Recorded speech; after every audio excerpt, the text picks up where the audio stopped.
let's take a look at some of SQL's basic data types.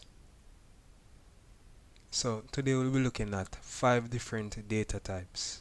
Now these data types are what, in my opinion, believe is the generally used data types that everyone should have an understanding of.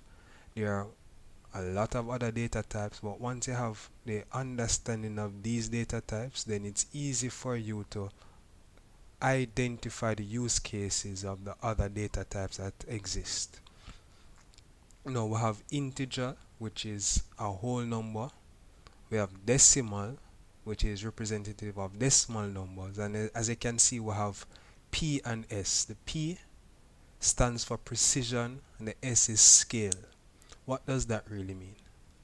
The P represents the number of values that will be present, and the S represents the number of values that would appear after the decimal point. So for example, if we were to have the value P being 5 and the value for S being 2, what that means is we are able to have a number that has 5 numbers present. However, 2 number would be present after the decimal place and 3 would be present before the decimal place, giving you a grand total of 5. The varchar, it stores characters, so this would be numbers and letters, and the X here represents the amount that it will be storing within it. Now the varchar is a string store type, so it doesn't store numbers as a number that you're able to do calculations on, but it stores the number for it to represent it. The date stores the year, month, and day values, and time represents or stores the hour, minute, and second values. But let's take a look at all of these different data types in action to get a true understanding as to how they operate. So I'll be creating an example table that has the data types that we just mentioned.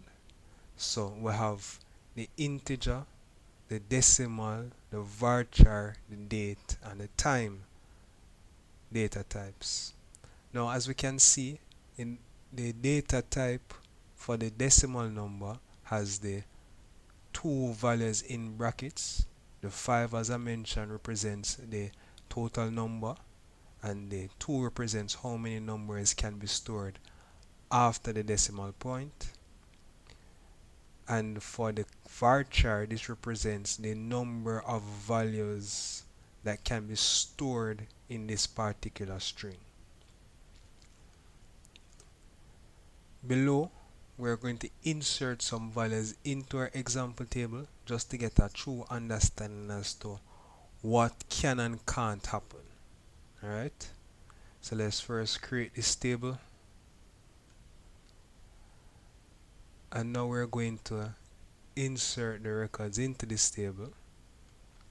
So we have a whole number, the integer, which has 5 different numerical values together.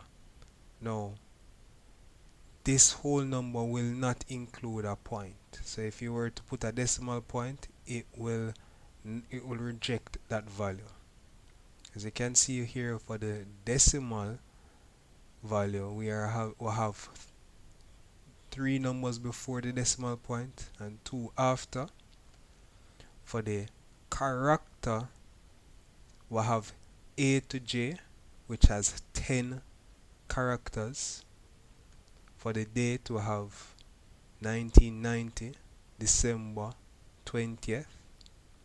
And for the time, we have 2 p.m., well, 4 minutes past 2 and 37 seconds. So this is 2:04 and 37 seconds. Alright, so let us insert this into the table. And now we'll select that table to see how the information is represented. And as you can see, it represents the information as expected. Now let's play around with these values just to see what will happen. So let's take the decimal number for example.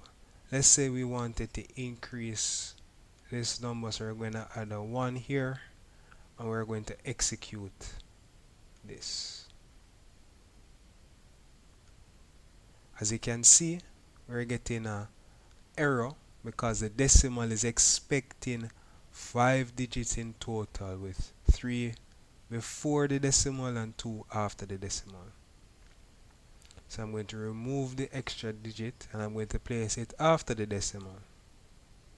We're going to attempt this insert once more, and it did successfully accept it. So why is that the case? Well, let us see what is showing in the table.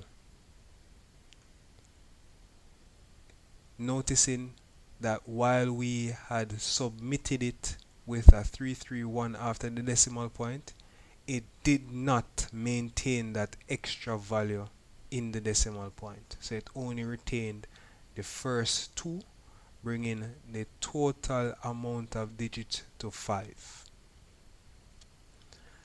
Let's play around with the integer data type. So let us put a decimal point and 4. We're going to insert this, and you're seeing that it accepted it. But let's see what truly happened.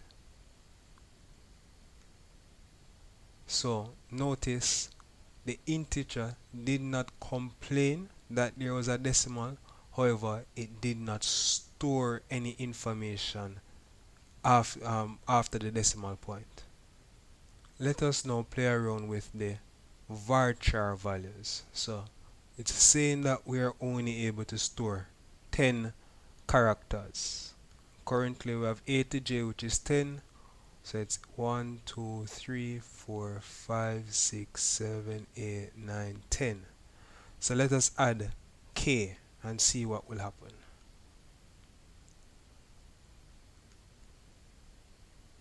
Notice that it is now complaining. That's because it's only accepting 10 values, and because we've added an 11th value, the system is complaining that you've provided more characters than it can accept. So let's remove the K and the J and see what will happen. So now we are submitting 9 varchar characters.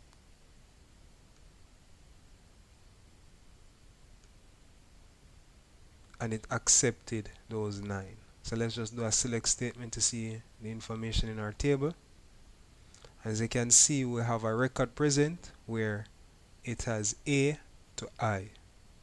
So this is just a quick run through, an example of some of the basic data types in SQL and how they actually function.